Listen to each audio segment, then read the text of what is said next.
नमस्कार दोस्तों, स्वागत है आपका दीपक स्टडी अड्डा में।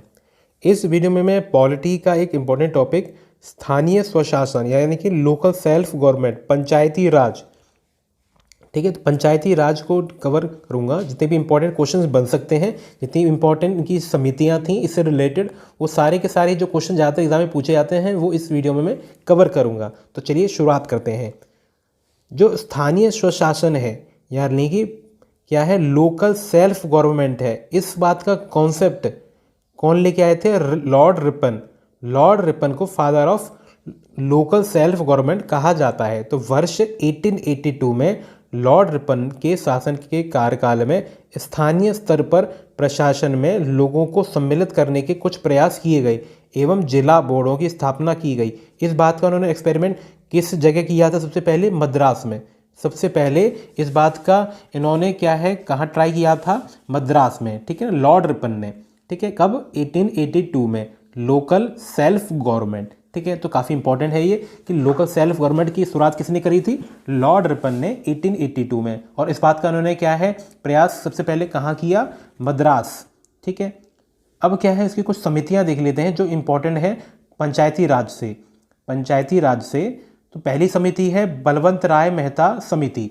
बलवंत राय मेहता समिति, इस समिति ने लोकतांत्रिक विकेंद्रीकरण, जो लोक डेमोक्रेटिक डिसेंट्रलाइजेशन है, उसका सिद्धांत पर आधारित त्रिस्तरीय यानी कि 3 लेयर्स में त्रिस्तरीय स्वरूप वाली पंचायती राज व्यवस्था की वकालत की थी। किसने? बलवंत राय मेहता समिति ने।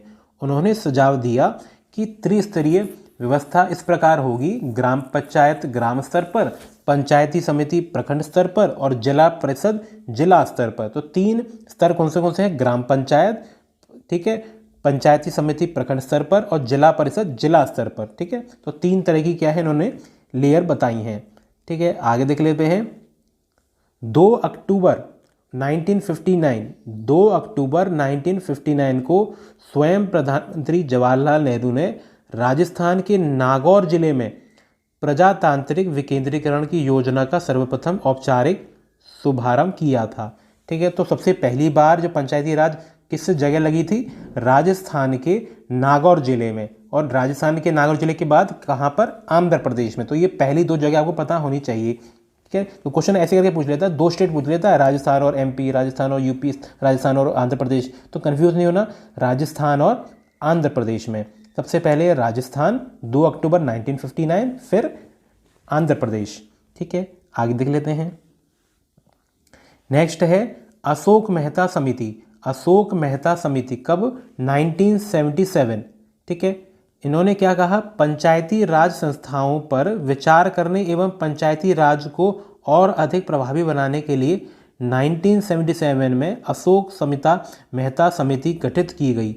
इस समिति ने पंचायती राज को 2 स्तर, देखो जो पहली जो बलवंत राय थी उन्होंने तो क्या है 3 स्तर की बात करी, इन्होंने क्या है 2 स्तर की बात करी है, ठीक है। तो ये कंफ्यूज नहीं होना कि दोनों में क्या है, अंतर है छोटा सा, कि उन्होंने तो क्या है 3 लेयर्स 3 स्तर की बात कही है, इन्होंने क्या है 2 स्तर की बात की है, ठीक है। अच्छा, पहला क्या है, निचले स्तर पर तो क्या है मंडल पंचायत, तथा दूसरा क्या है जिला स्तर पर जिला परिषद, ठीक है। तो एक तो मंडल पंचायत और दूसरा क्या है जिला परिषद।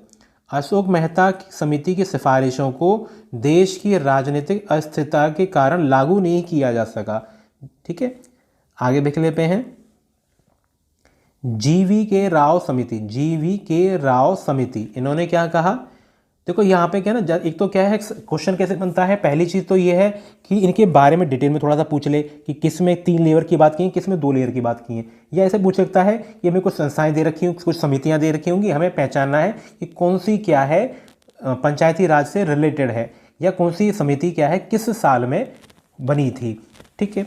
तो इसके बारे में देख लेते हैं। योजना आयोग द्वारा नियुक्त समिति ने निष्कर्ष निकाला कि विकासात्मक प्रक्रियाओं को धीरे धीरे स्थानीय व स्व सरकारी संस्थानों से दूर ले जाया जा रहा है, जिसके परिणाम स्वरूप एक प्रणाली बिना जड़ों वाली घास से तुलना की थी, ठीक है। जिला परिषद को प्रमुख महत्व दिया जाना चाहिए और उस स्तर पर सभी विकासात्मक कार्यों को इसे सौंपा जाना चाहिए। जिला परिषद के मुख्य कार्यकारी अधिकारी के रूप में अभिनय करने के लिए इन्होंने जिला विकास आयुक्त का पद का इन्होंने क्या है शुरुआत की थी, किसने, GVK राव समिति ने 1985। ठीक है, तो अपने क्या याद रखना है, तो जिला विकास आयुक्त की का पद किसने शुरुआत की थी, DDC की, इन्होंने की थी GVK राव समिति। किस साल, 1985 में ये शुरुआत हुई थी। ठीक है, आगे देख लेते हैं। आप साथ के साथ नोट करते चलें, ठीक है ना। आपको क्या है, अगर बाकी पूरी पॉलिटी की अच्छे से प्रिपरेशन करनी है तो आपको डिस्क्रिप्शन में कंप्लीट पॉलिटी की वीडियोस प्लेलिस्ट में आपको डिस्क्रिप्शन में मिल जाएगी, वहाँ से आप बाकी वीडियोस को भी अच्छे से प्रिपेयर कर सकते हैं। ठीक है, आगे देख लेते हैं। नेक्स्ट है LM Singhvi committee, LM Singhvi committee समिति। ठीक है, इसमें क्या है, लोकतंत्र और विकास के लिए पंचायती राज संस्थाओं के पुनरुद्धार पर राजीव गांधी सरकार द्वारा गठित इसकी सिफारिशें क्या क्या थीं कि PRI यानी कि पंचायती राज जो इंस्टीट्यूशन है, संस्थान है, उनको क्या है, संवैधानिक मान्यता मिलनी चाहिए, संवैधानिक मान्यता। ठीक है, इन्होंने सिफारिश की थी कि इन्हें क्या है, संवैधानिक मान्यता मिलनी चाहिए। ठीक है, गाँव के, देखो इसमें क्वेश्चन क्या बन सकता है, किस कमेटी द्वारा, है ना, तो किस कमेटी द्वारा, तो अभी यह आपको पता होना चाहिए। गाँवों के समूहों के लिए न्याय पंचायतें स्थापित की जानी चाहिए, न्याय पंचायत बननी चाहिए गाँवों के समूह के द्वारा। ठीक है, हालांकि 64th संशोधन जो हुआ 1989 में लोकसभा में पेश किया गया था, लेकिन राज्यसभा ने इसका विरोध किया था। नरसिम्हा राव सरकार के कार्यकाल के दौरान ही यह विचार अंततः 73rd और 74th जो संवैधानिक संशोधन था, ठीक है, 1992 के रूप में वास्तविक बन गया। ठीक है, तो ये कब से इफेक्टिव हुआ, 24 अप्रैल 1993। तो 24 अप्रैल को क्या है, पंचायती राज डे भी बनाया जाता है। 24 अप्रैल कब से इफेक्टिव हुआ ये, 24 अप्रैल 1993। और कौन से संवैधानिक संशोधन के द्वारा ये इफेक्टिव हुआ, पंचायती राज संवैधानिक दर्जा कब मिला, 73rd और 74th संवैधानिक संशोधन के द्वारा। ठीक है, तो क्वेश्चन कैसे बन सकता है कि पहले तो क्या है, कम से कमेटी पूछ लेगा, तो क्या है, LM सिंघवी जो कमेटी थी, इन्होंने क्या है, सिफारिश की थी कि इनको क्या है, जो पंचायती राज संस्थान है, इनको एक संवैधानिक मान्यता मिलनी चाहिए। ठीक है ना, तो और इस बात को जब फाइनल किया गया तो कौन से संविधान संशोधन द्वारा किया गया, 73rd और 74th, किस साल में, 1992 में, लेकिन इफेक्टिव कब हुआ, 24 अप्रैल 1993। ठीक है, तो 1992 के जो एक्ट थे, 1992 के जो संवैधानिक जो क्या है संवैधानिक संशोधन थे, उनके द्वारा दो नए भाग 9th और 9th ए, ठीक है, इनमें क्या है, दो अनुसूची 11 और 12 को शामिल किया गया। 11 में तो पंचायती राज और 12 में म्यूनिसिपैलिटी, नगर। ठीक है, इनको शामिल किया गया, जिनमें क्या है, पंचायत और नगर पालिकाओं के कार्यात्मक वस्तुओं की सूची शामिल है। यह हर राज्य में पंचायती राज की त्रिस्तरीय प्रणाली प्रदान करता है। 3 स्तर कौन से हैं, गांव, मध्यवर्ती और जिला स्तर। ठीक है, तो 1992 में जो एक्ट हुए, संविधान संशोधन हुए, इसके कारण दो नए भाग जोड़े गए, भाग 9 और भाग 9A। ठीक है, इसमें दो अनुसूची कौन सी जोड़ी गई, 11 और 12। ठीक है, 11 में क्या है, पंचायत, और 12 में क्या है, नगर पालिका। ठीक है, आगे देख लेते हैं। इसमें क्या है, जो पंचायती राज में जो संस्थान है, इसके बारे में कितने विषय दिए गए हैं, अनुसूची 11 में विषय 29। ठीक है, 29 विषय को दिया गया है अनुसूची 11 में, जिसमें कि पंचायती राज के बारे में उल्लेख है। ठीक है, आगे देख लेते हैं। यह 73rd संविधान संशोधन द्वारा क्या है, इनको ऐड किया गया था। ठीक है, जिसमें संविधान में अनुच्छेद 243 जोड़ा गया। अनुच्छेद 243 का संबंध किससे है, अनुच्छेद 243 का संबंध है पंचायती राज से। ठीक है, और अनुसूची कौन सी है, 11। अनुसूची तो 11 है, और आर्टिकल कौन सा है, 243। ठीक है, अमेंडमेंट कौन से हैं, ये 73rd। ठीक है, 73rd संविधान संशोधन। इस बारे में, इसमें क्या क्या चीज़ें इन्होंने ऐड करी, तो इन्होंने कहा कि क्या है, महिलाओं को 33% आरक्षण की व्यवस्था की जानी चाहिए इनके लिए। ठीक है, तो क्वेश्चन आता है कि महिलाओं को आरक्षण किस संस्थान में प्राप्त है, तो ये है क्या है, पंचायती राज संस्थान। ठीक है, पंचायती राज मंत्रालय के अनुसार पंचायती राज मंत्रालय के अनुसार महिलाओं का प्रतिनिधित्व 42% तक बढ़ गया, 42% तक बढ़ा दिया। ठीक है, आगे देख लेते हैं। अब क्या है इंपॉर्टेंट क्वेश्चंस, अब क्या है इंपॉर्टेंट क्वेश्चंस जो पंचायती राज से ज़्यादा रिलेटेड पूछे जाते हैं, उनको इस वीडियो में अब आगे हम कवर करेंगे। तो सबसे पहला है कि संविधान के किस भाग में पंचायती राज व्यवस्था की चर्चा की गई है? भाग 9, भाग 9। ठीक है, और नीति निर्देशक सिद्धांत के अंतर्गत पंचायती राज प्रणाली की व्यवस्था की गई है। ठीक है, DPSP, directive principle of state policy. ठीक है ना, तो नीति निर्देशक सिद्धांत में भाग 9 में इनको ऐड किया गया है पंचायती राज व्यवस्था को। ठीक है, आगे देख लेते हैं।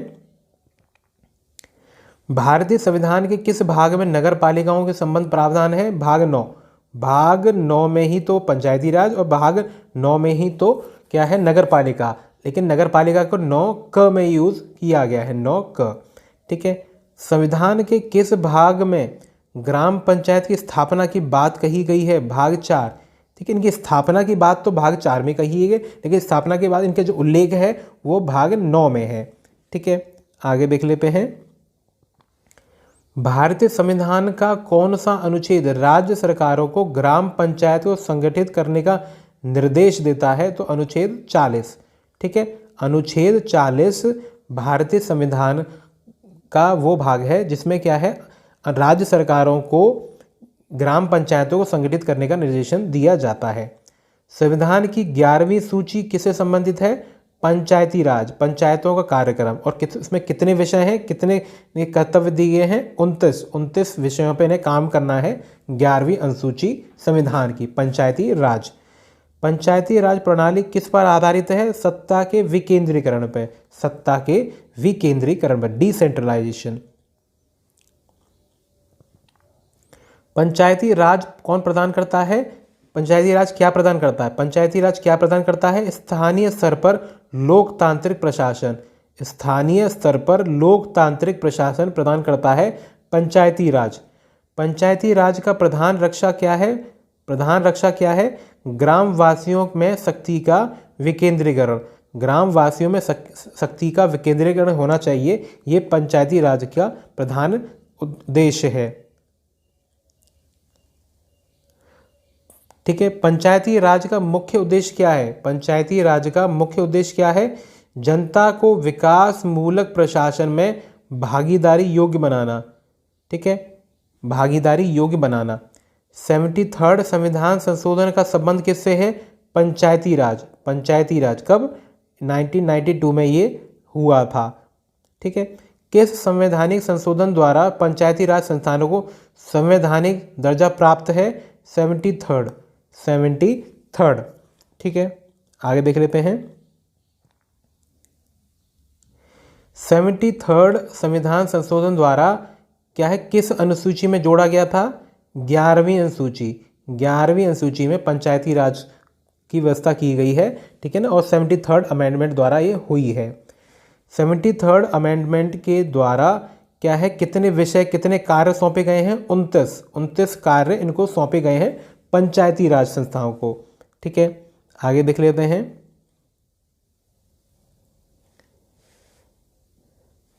73rd संविधान जो संशोधन के अनुसार पंचायती राज संस्थानों में अध्यक्ष के कम से कम कितने पद महिलाओं के लिए आरक्षित हैं? 1/3, 1/3 पद। ठीक है, आगे देख लेते हैं।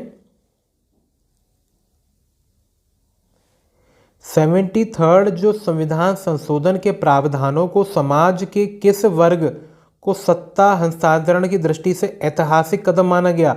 महिला वर्ग। क्यों? क्योंकि इनके लिए, इनमें क्या है महिलाओं के लिए पद आरक्षित किए गए। ठीक है ना, तो ये काफ़ी इंपॉर्टेंट है ये कि महिलाओं को किस में आरक्षण संस्थान में मिला हुआ है?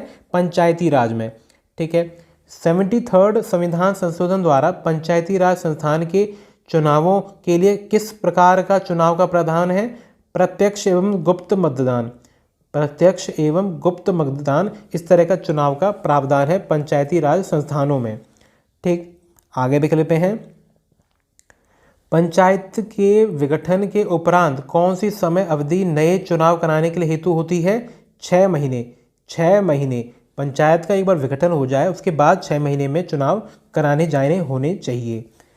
पंचायती राज संस्थानों के निर्वाचन यानी कि इलेक्शन के लिए कौन उत्तरदायी है? राज्य निर्वाचन आयोग, स्टेट इलेक्शन कमीशन। राज्य चुनाव का जो आयोग है उसकी जिम्मेदारी होती है। ठीक है, आगे देख लेते हैं। 73rd संविधान संशोधन के अनुसार पंचायती राज संस्थानों का कार्यकाल कितने वर्ष रखा गया है? 5 वर्ष। ठीक है, 5 वर्ष। देखिए 73rd अमेंडमेंट हर बार आपको क्या है ये आपको बता दूं, ये 1992 में, ठीक है ना, 1992 में इनको संवैधानिक दर्जा मिला था। लेकिन वैसे शुरुआत कब हुई थी? 1959 में। 1959 में नागौर जिले में, राजस्थान में, फिर आंध्र प्रदेश में शुरुआत हुई थी। लेकिन तब ये संवैधानिक दर्जा इनको प्राप्त नहीं था। ठीक है ना। अब जो संवैधानिक दर्जा इनको मिला ये 73rd अमेंडमेंट के द्वारा मिला 1992 में, जब इसको क्या है 11वीं अनुसूची में जोड़ा गया। ठीक है, आगे देख लेते हैं। पंचायती राज संस्थानों में महिलाओं तथा दुर्बल वर्गों के अधिक प्रतिनिधित्व के समर्थक कौन थे? राजीव गांधी। राजीव गांधी। ठीक है। भारत में महिलाओं के लिए स्थान किस संस्था में आरक्षित हैं? मैंने आपको बताया पंचायती राज संस्थानों में। पंचायती राज संस्थानों में महिलाओं के लिए स्थान आरक्षित है। 73rd अमेंडमेंट को किस तिथि से लागू किया गया? 24 अप्रैल 1993। वैसे तो ये 1992 में हुआ था, लेकिन जो इफेक्टिव हुआ वो 1993। ठीक है। भारत में पंचायती राज अधिनियम कब लागू हुआ? 24 अप्रैल। तो दो तरीके से पूछ सकता है, एक तो संविधान अधिनियम पूछ सकता है कि कब लागू हुआ, या पंचायती राज अधिनियम पूछ सकता है। ठीक है, तो कंफ्यूज नहीं होना, दोनों क्या है 24 अप्रैल 1993। पंचायत के चुनाव कराने हेतु किसके द्वारा लिया जाता है? राज्य सरकार द्वारा। राज्य सरकार द्वारा। ठीक है ना, राज्य का जो निर्वाचन आयोग है वो उनका इलेक्शन करवाता है और उनका निर्णय कौन लेता है? राज्य सरकार। ठीक है। भारत में पंचायती राज का शुभारंभ कब हुआ था? वर्ष 1959 में हुआ था, राजस्थान के नागौर जिले में। उसके बाद क्या है? आंध्र प्रदेश। राजस्थान के बाद आंध्र प्रदेश। ठीक है, आगे देख लेते हैं। देश के ग्रामीण क्षेत्र के सामाजिक एवं सांस्कृतिक उत्थान के लिए सामुदायिक विकास कार्यक्रम कब प्रारंभ हुआ? 2 अक्टूबर 1952। 2 अक्टूबर 1952 में इसका शुभारंभ हुआ। इसका सार क्या था? लोक भागीदारी। लोक भागीदारी इसका सार था। लेकिन इसकी असफलता हुई। क्यों? इसकी असफलता का जो कारण मेन था वो था अशिक्षा। अशिक्षा। ठीक है, इलिटरेसी। ठीक है ना। तो ये सामुदायिक जो विकास कार्यक्रम था ये 2 अक्टूबर 1952 को प्रारंभ किया गया। इसका जो सार था वो था लोक भागीदारी। ठीक है, लोगों की भागीदारी। ठीक है, इसकी असफलता का लेकिन कारण क्या माना गया? अशिक्षा, इलिटरेसी लोगों के बीच में। ठीक है, नेक्स्ट देख लेते हैं। जो पंचायती राज के से महत्वपूर्ण प्रतिवेदन किसका है? बलवंत राय मेहता समिति। बलवंत राय मेहता समिति काफ़ी इंपॉर्टेंट समिति है ये पंचायती राज के लिए। लोकतांत्रिक विकेंद्रीकरण का सुझाव किसने दिया? बलवंत राय मेहता, क्योंकि इन्होंने ही पंचायती राज की शुरुआत करवाई थी। ठीक है, आगे देख लेते हैं। लोकतांत्रिक विकेंद्रीकरण की योजना प्रस्तुत करने वाली समिति कौन सी थी? बलवंत राय समिति। इस समिति ने पंचायती राज की त्रिस्तरीय व्यवस्था का अनुमोदन किया था। पंचायती राज का शुरुआत किसने करवाई थी? बलवंत राय मेहता समिति। ठीक है, बलवंत राय मेहता समिति पंचायत समिति को अधिक शक्तिशाली बनाने का इन्होंने सुझाव दिया था। ठीक है, कौन? बलवंत राय मेहता समिति। ठीक है ना, ये क्वेश्चन कई तरह से पूछ लेता है, किस साल में बनी थी, ठीक है, कब इन्होंने रिपोर्ट अपनी दी थी, इनका संबंध किस संस्थान से है, ठीक है ना, और ये किसका इन्होंने क्या है प्रस्ताव दिया था। ठीक है, तो काफ़ी कई तरह से क्वेश्चन पूछ लेता है बलवंत राय मेहता समिति से। ठीक है, आगे देख लेते हैं। पंचायती राज व्यवस्था में स्थानीय स्वशासन की व्यवस्था कैसे होती है? ग्राम, ब्लॉक और जिला स्तर पर। ग्राम, ब्लॉक और जिला स्तर पर। पंचायती राज संस्थान के संगठन के दोस्त होने का सुझाव किसने दिया है? अशोक मेहता समिति में। अशोक मेहता समिति ने। ठीक है, दोस्त यहाँ पे दो स्तर हैं, दो स्तर, दो स्तर। ठीक है, अगर यहाँ पे हमसे 3 स्तर की बात करता है तो 3 स्तर थे बलवंत राय मेहता, और 2 स्तर की बात कर रहा है, 2 स्तर का होने का सुझाव दिया था अशोक मेहता। तो ठीक है, तुम कन्फ्यूज नहीं होना। अगर 2 स्तर हैं तो ये तो क्या है, अशोक मेहता समिति। और अगर 3 स्तर हैं तो 3 स्तर हैं क्या है, बलवंत राय मेहता समिति के द्वारा। ठीक है, आगे देख लेते हैं। पंचायती राज के चुनावों में राजनीतिक दलों को खुले तौर पर चुनाव चिन्हों के आधार पर भाग लेने का सुझाव किसने दिया था? अशोक मेहता समिति। अशोक मेहता समिति, ठीक है, अशोक मेहता समिति ने पंचायती राज के चुनाव में राजनीतिक दलों को खुले तौर पर चुनाव चिन्हों के आधार पर भाग लेने का सुझाव दिया था। 1977 में केंद्र सरकार ने पंचायती राज संस्थानों की कार्यप्रणाली और ढांचे में सुधार लाने के लिए किस समिति को नियुक्त किया था? अशोक मेहता समिति।